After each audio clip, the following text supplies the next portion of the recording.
Hi, my name is Scott Campshafer, and I'm a clinical social worker in Frederick, Maryland. And I wanted to talk to you today about the four characters in the brain and the concepts of adapted child, wounded child, and the wise adult.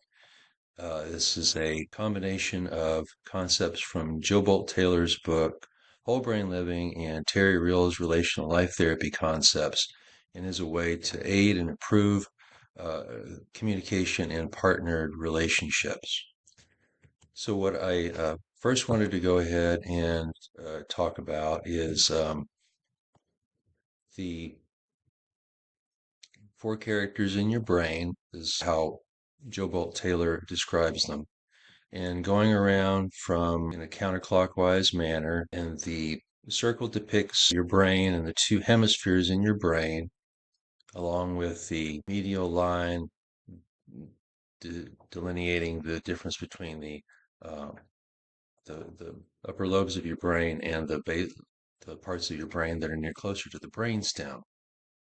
So for character one, this is the part of your brain that is a doer. It gets things done.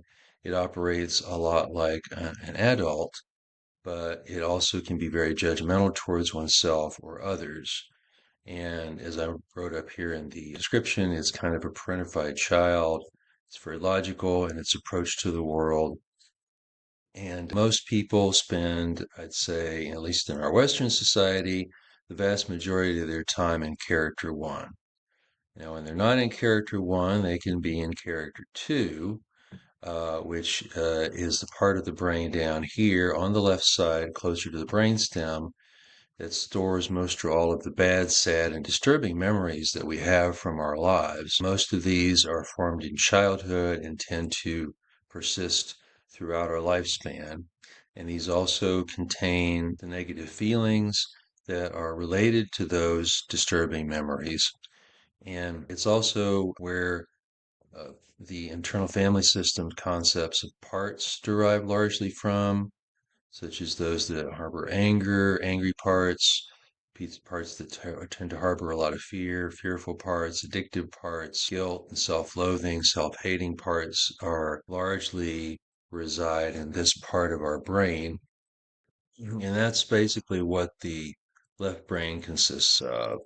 Now, for the right side of the brain, starting with character three, which is down on the lower left-hand side, this is a part of the brain that's very spontaneous, is very much in the present moment, and thinks everything that's happening in the world is just pretty much colored by a sense of wonder.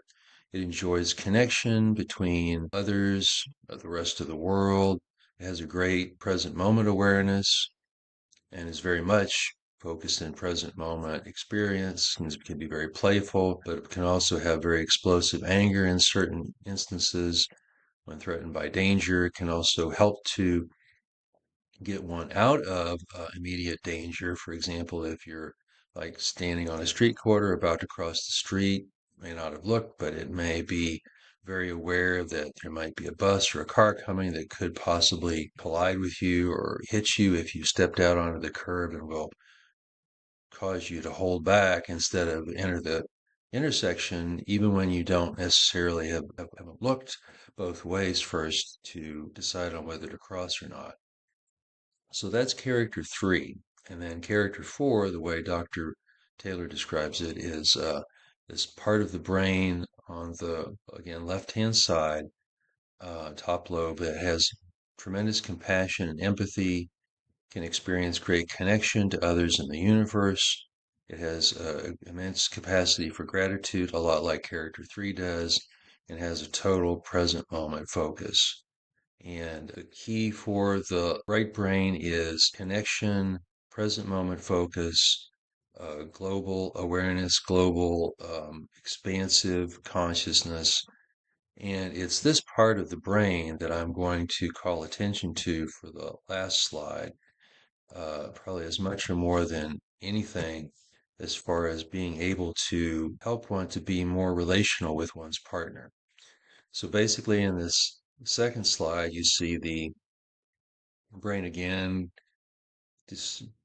diagrammed out as a circle, and the left-hand brain characters are kind of woven into the concepts of wounded and adapted child. So basically, character two comprises basically the wounded child in Terry Real's relational life therapy as he's conceived of it.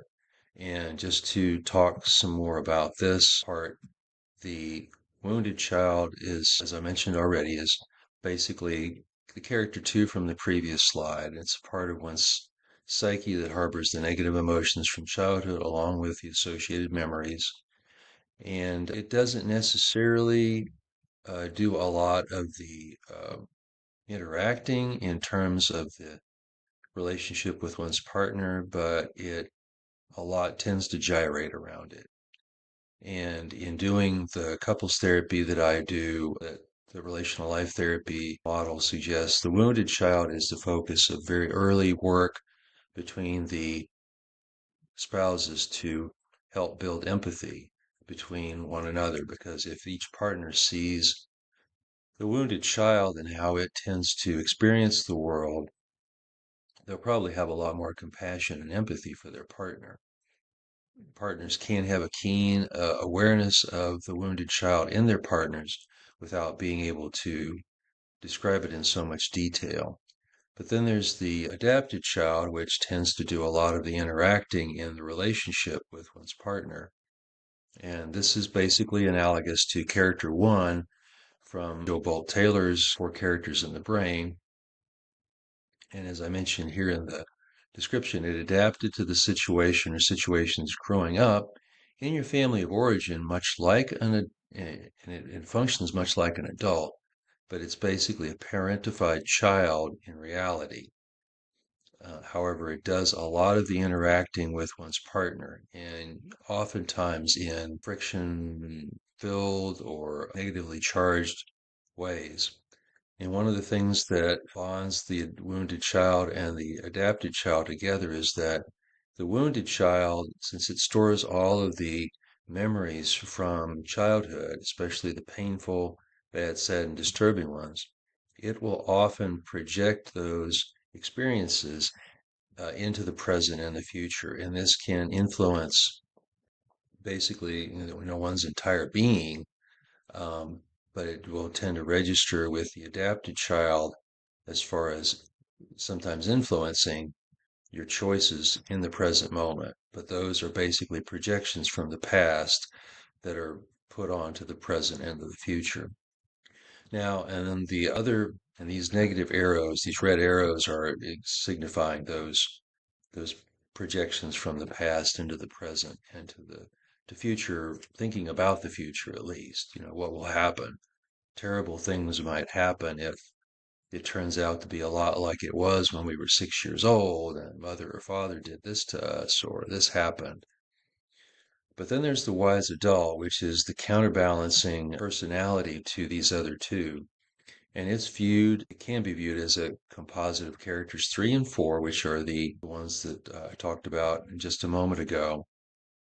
It ideally embodies this compassionate curiosity towards one's partner, and in terms of internal reflection and inner work is can direct compassion towards one's wounded child.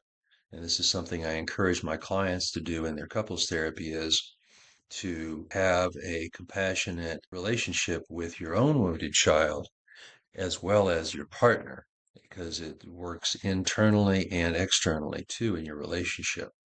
And this the wounded child is talked about in Terry Real's book, Us.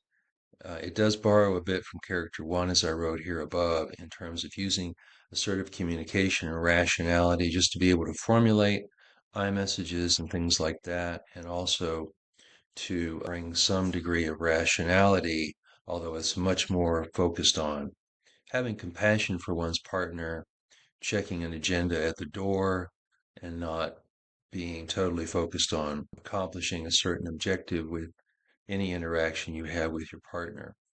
And it always has love at the core of its interactions. I hope these concepts helped clarify some things for you. And if you are someone who tends to struggle in your relationship and you would like to get help with it, especially if you live in Maryland or Virginia, you're welcome to contact me via email or phone call from my website, and I'd be happy to talk to you about whether I might be able to help you in your relationship situation. But whatever you do, I hope you will take some of these concepts to heart and read more about them and work with them to help your relationships, both with your partner, with your internal relationship with yourself, and characters within your own psyche, and others in the world around you, because fulfilling relationships is basically a prime focus of life in our modern world. And I wish you the best in all terms of all your relationship pursuits and your relationship endeavors, whatever they might take the form of. And thank you for watching my video, and have a good day.